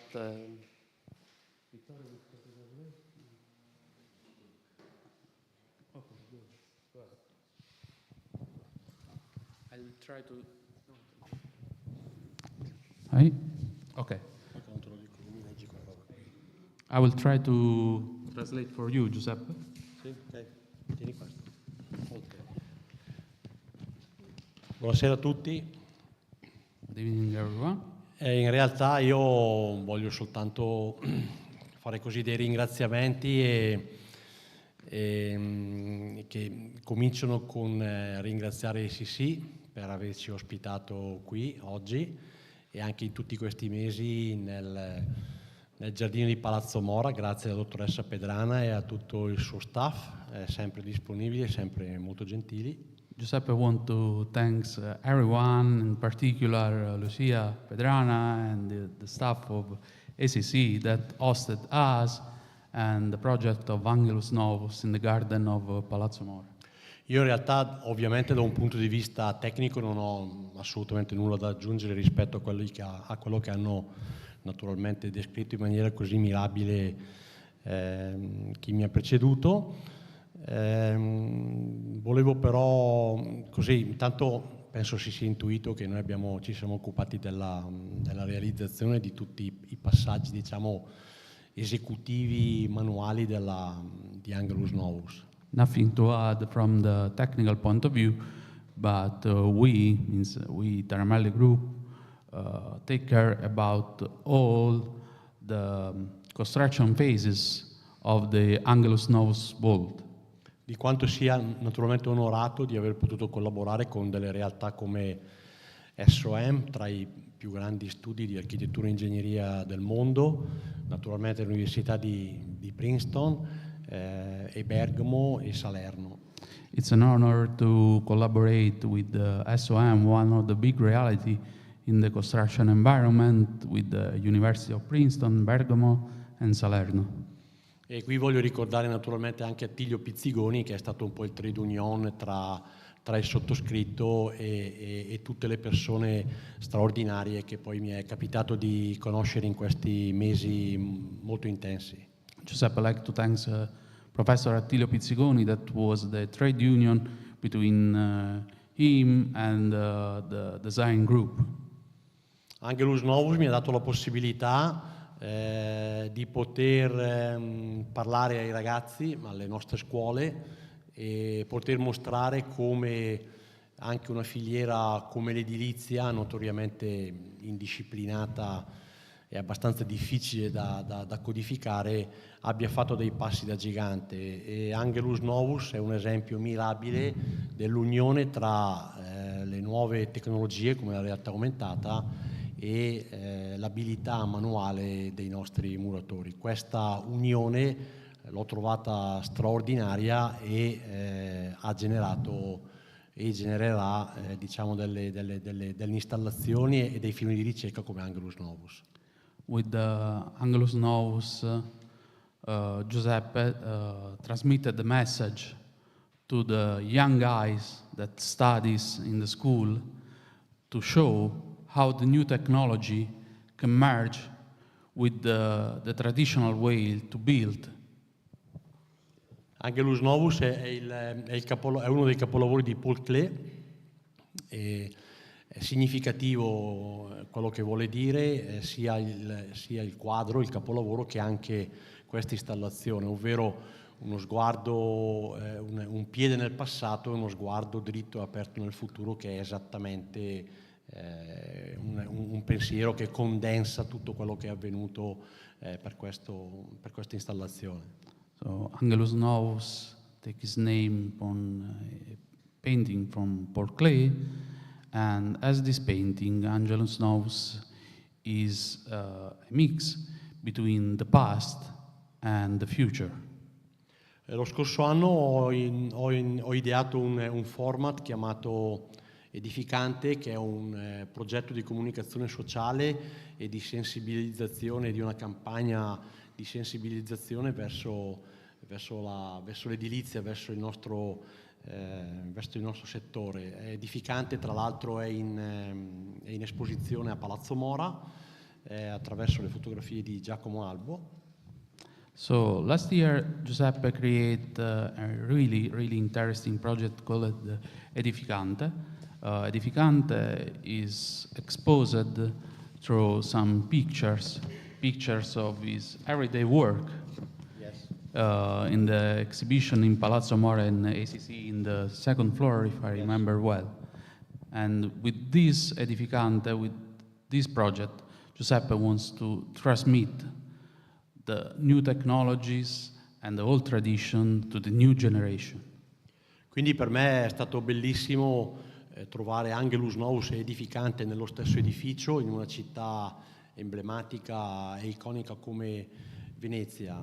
Io avevo incaricato un sociologo di scrivere per me un articolo su Edificante e ho estratto un suo pensiero che credo dia molto bene il senso almeno per quanto riguarda me, le motivazioni che mi hanno spinto a partecipare a questo progetto diano un senso al mio obiettivo, che è appunto quello di divulgare queste best practice anche all'interno dei più giovani, per cercare di attrarli verso la nostra filiera, che insomma forse non è necessario, ma ricordo a tutti che ha una carenza purtroppo ormai drammatica.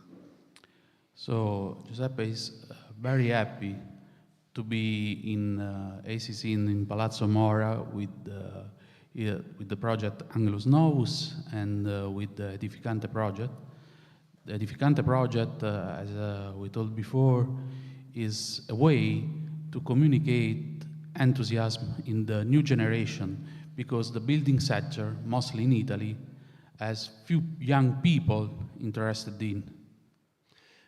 Chiudo con la frase di questo sociologo chiamato Francesco Morace, che dice, poi tu leggi, finisco io poi tu leggi, non basta costruire, bisogna prendersi cura, evitando quella noncuranza che ha purtroppo caratterizzato tanta distruzione nei nostri territori negli ultimi decenni.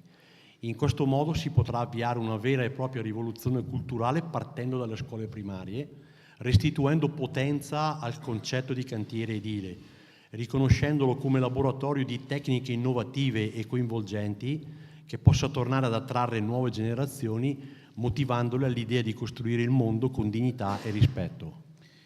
You want to close with this sentence of this sociologist, Francesco Morace. Francesco Morace. I read, "It's not enough to build. We must then take care, avoiding the carelessness that has unfortunately characterized so much destruction in our territories in recent decades. In this way, it will be possible to start a real cultural revolution, starting from primary schools, restoring power to the concept of the construction site, recognizing it as a laboratory of innovative and engaging techniques, which can once again attract new generation, motivating them to the idea of building the world with dignity and respect." Grazie. Thank you very much.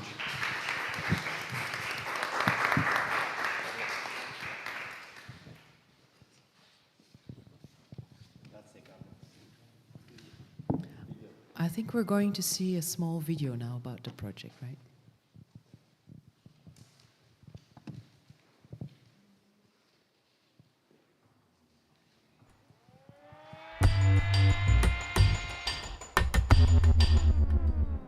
Angelus Novus è un progetto che rappresenta perfettamente le tematiche che vengono mostrate all'interno di Time Space Existence, che porta sia innovazioni tecnologiche che un legame con quella che è la storia dell'architettura e delle tecniche di costruzione che possiamo vedere attorno a noi qui a Venezia.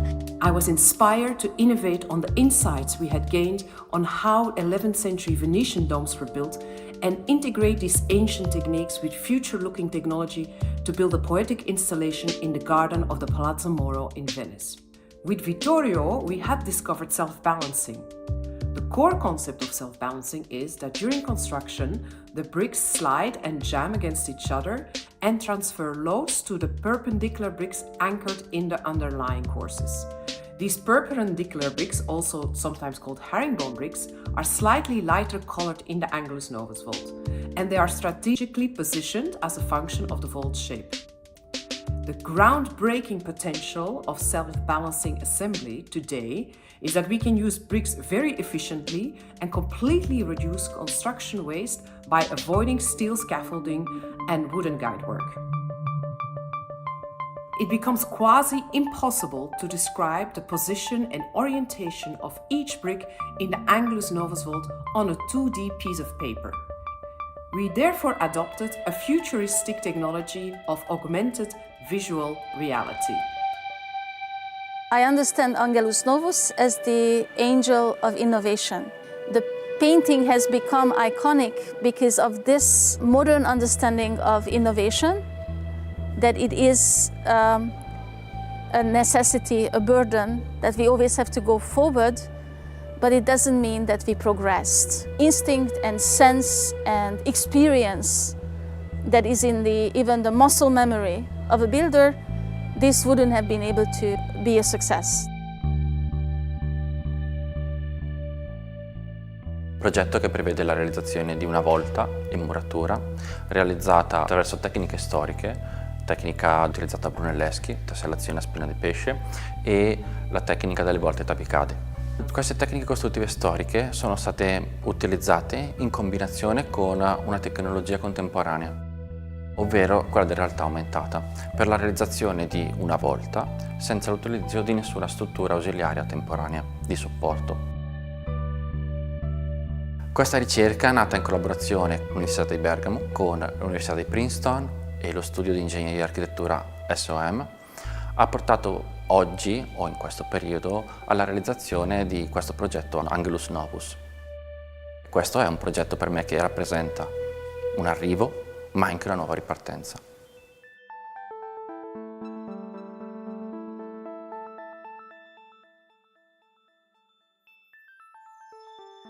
Dal punto di vista della struttura, la volta, essendo in muratura tradizionale, lavora per forma. Quindi già lo studio di progettazione di SOM mi ha dato una forma che era ricercata in equilibrio sotto i carichi verticali. Quindi, a differenza ad esempio di una trave in calcestruzzo che lavora per resistenza del materiale, qui si fa pochissimo affidamento a quella che è la resistenza del materiale e molto affidamento alla geometria. Infatti la forma che vedete è particolare in quanto è una forma perfettamente equilibrata sotto il suo peso proprio. È sostenuto da una semplice centina centrale che serve più da guida di forma e da sicurezza piuttosto che da sostegno.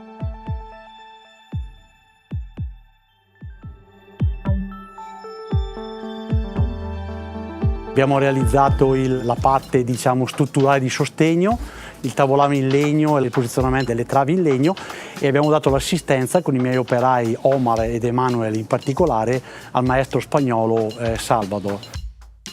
Grazie anche a esperienze come queste il know-how della mia azienda si è sicuramente arricchito e ho la possibilità di parlare ai più giovani di tecniche innovative che stanno prendendo piede anche in una filiera come la nostra. Della volta valenziana è che questi elementi qui, che nella tecnica tradizionale vengono messi di coltello, qui sono posti alla valenziana, quindi sempre di piatto. Tecnicamente è bovida tabicata e prevede l'utilizzo di materiali a base gesso. Sostanzialmente tramite l'utilizzo di questa malta presa rapida si possono mettere due elementi accostati o più elementi accostati seguendo un preciso ordine di montaggio.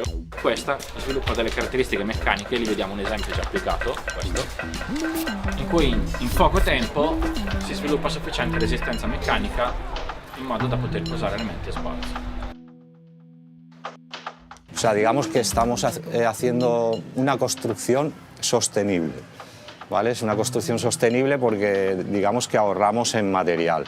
Lo único que utilizamos es un pequeño arco que a raíz de este arco pues yo ya puedo construir toda la bóveda, ¿no? Gracias a las gafas de realidad aumentada. O solo, y a lo mejor este tipo de estructura pues me hubiera costado 14 días y con esta ayuda pues me ha costado 7 días.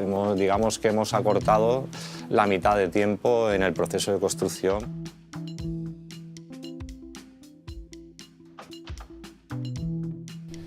We established the two primary experiences of entering and exiting the garden in plan on either side of the passageway.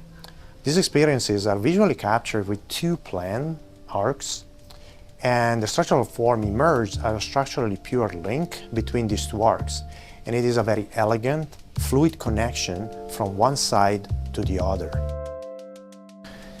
Materiality was another important aspect of the design.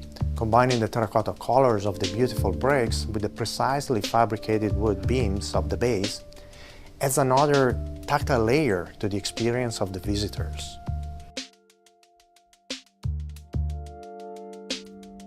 The construction industry uses more than 30% of natural resources and generates 25% of solid waste and produces 38% of CO2 emissions. We must rethink the way in which we design and build, and we hope that we have shown a possible path with the design and construction of the Angelus Novus Vault. We want to continue our research and work together with industry to develop a general design and construction framework based on self-balancing methods for a wide range of bio-based, recycled and reclaimed construction elements, and equip those techniques with human robotic or augmented reality construction processes. We also want to attract and prepare enthusiastic innovators in the building trade to solve challenges that cities face today, and we also want them to develop an active and creative relationship with the future.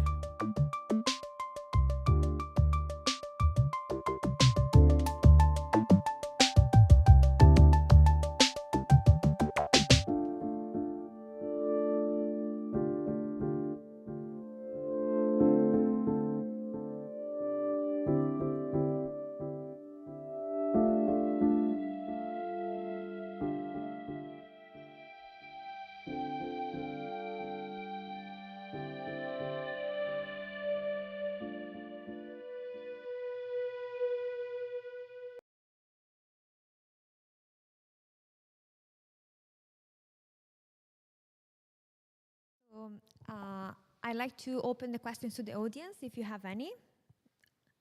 Yeah, let's go.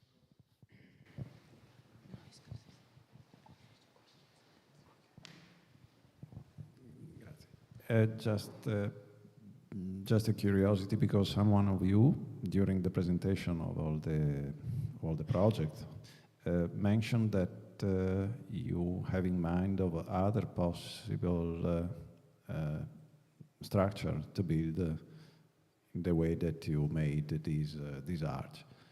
Have you anything specific in mind, something that you have already decided that you are just looking around for, just for curiosity? So I think the question is what's next? What are we going to be doing next, right? Well, I don't know if anybody wants to answer this, but we've been asking that ourselves. We've actually spent a little bit of time this week together, and we've been looking at some interesting evolutions and development in robotic construction, in materials.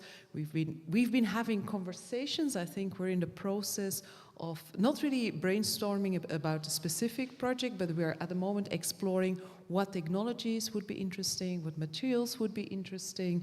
So we are, I think, a little bit enjoying this project, but also already getting ideas and inspiration of, when the next opportunity presents itself to kind of work together.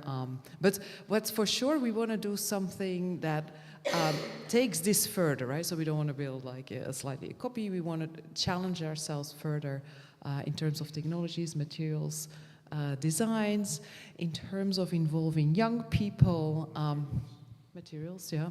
So, but yeah, we don't have a specific project what we're going to be doing, but we are collecting inspiration and having conversations amongst ourselves what would be interesting for all the different partners. I'm not sure if these techniques that you used to build these arch, this vault, are employable also for bigger structures, bigger and heavier structures. Is it possible to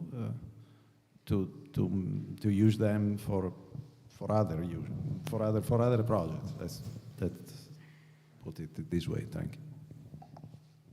Yeah, I mean, obviously this is a case study, right? I mean, we want to see is a first step in understanding the potentialities of this project, but there's certainly opportunities, or at least I'm a practicing structural engineer, and we work obviously at many scales.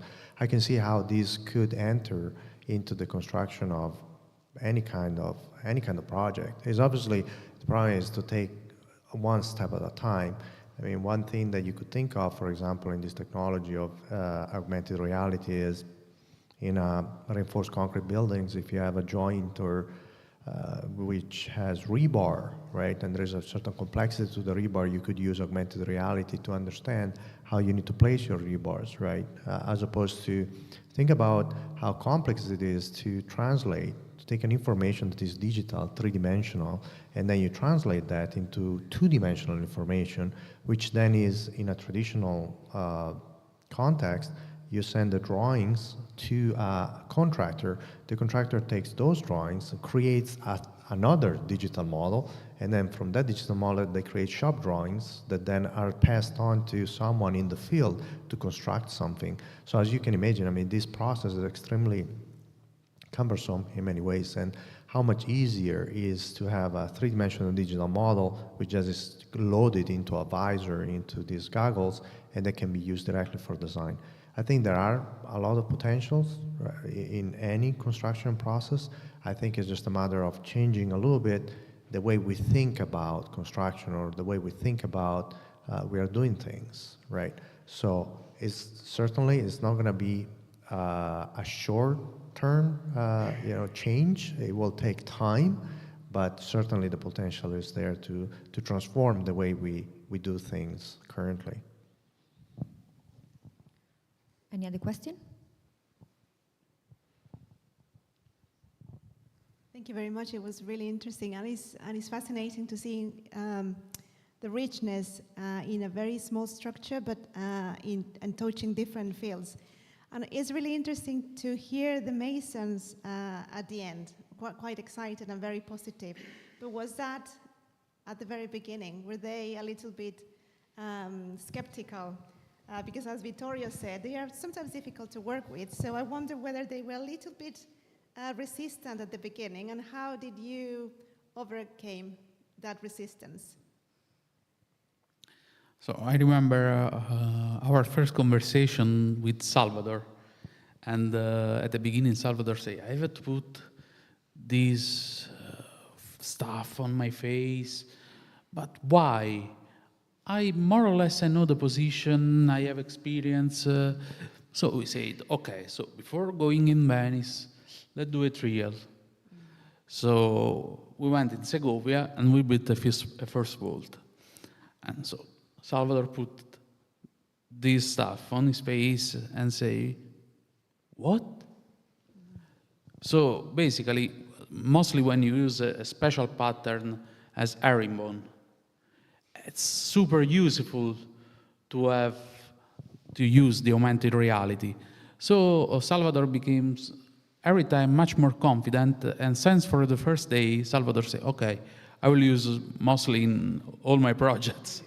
So no, it was very successful. The only advice is buy 2 batteries.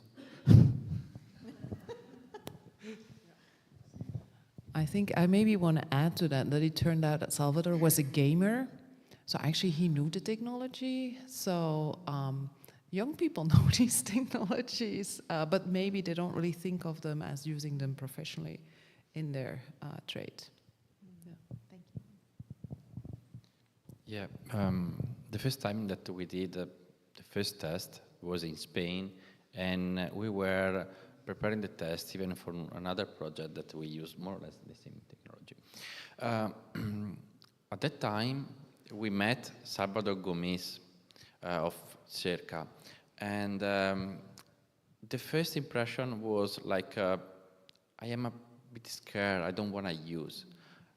But then, after the first day, he was looking for to use, to try to find the right way to adopt. And when I showed in my presentation the different color, and these were all his suggestion, so not us. And what happened here in Venice, when the people of Taramelli saw the Googles, the first time said there is a funny video, it's in Italian, and we cannot use in situation like this, okay? But was really interesting because I will not wear this. Stop. I will not wear this. 10 minutes later, they would like to try because they would like to see what they have to do. So, and the first day and the second day, they try to understand from the mason, from Salvador, the Spanish mason, okay, how can he use this? And then when he leave the construction site, because for take a break or other stuff, they want to try, they want to wear. Yeah, so I think it's just a matter of start the change of mental, mind point of view, nothing more. It's something that we have to work, but from a side, personal side. So it's something related to culture, not related to actual technology. But I guess also, yeah, thank you. That brings a fundamental challenge, but an opportunity for training and in the educational sector. I mean, and we need to move fast, I think, if we want to achieve this future. Yeah, I also wanted to add to what you're talking about, that a project like this kind of needs a different way of thinking, a different technology. So it's kind of fit very well with the design shape. A conventional brick wall, the drawing set doesn't need to specify every single brick location. There's a couple of typical details that you do at the corner and the middle, and then the mason will take those and basically run with them. In this project, each brick has a very specific location. So it pushes the need of having a totally different way to document. As Sigrid said, this, and we mentioned in the presentation, this was built without any drawings. So the tool became needed, whether it was easy or people were skeptical or not. It was just the only way to do it.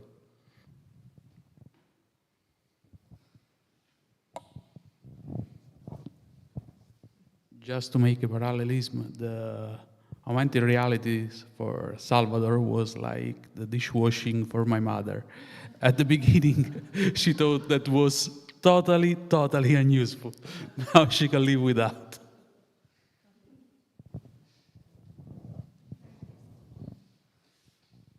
Other questions? Questions? No? Okay. Yeah. Maybe I will just add one more thing, that we would actually like to thank Lucia Pedrana, who is, I don't know what your official title is, but I'll say the organizer of this all, because she has been very understanding, very patient, and very supportive of this project, which, you know, as we've mentioned, is blocked the entrance to the palazzo, where all the other people had to go in for a very long time. And our project, I think, you know, involves so much logistics, and she's just been so supportive, has been so great in solving problems. So we're very grateful, Lucia, that we've been able to work with you. Thank you to the team of ECC for being part of it, because without them we couldn't find solutions to all the challenges that the project brought to the exhibition. But I also like to take advantage to this conversation to highlight how important it is for us to have projects like this in the exhibition, because of course this gives us the chance to present to a broader audience of professionals in the field and not the results and the developments of your researches, but also gives us the opportunity to prove that an exhibition can also be a lab, like a kind of open lab, a research field, and how that can really help us to, let's say, move forwards to see how these open opportunities for the audience can bring results, can educate through Angelus Novus, but also through Edificante, the project that Taramelli brought to the exhibition. So we're really grateful for this opportunity. And again, thank you everybody for sharing your experience. We hope that we can see the next steps of Angelus Novus in other shapes, places, and hopefully also to have you back to Venice for the next edition. So again, thank you everyone. Thank you to the audience. We invite you again to visit the exhibition, which is going to be open until the 26th of November. And we invite the audience here in the room to have a drink with us in the next room. Okay, thank you.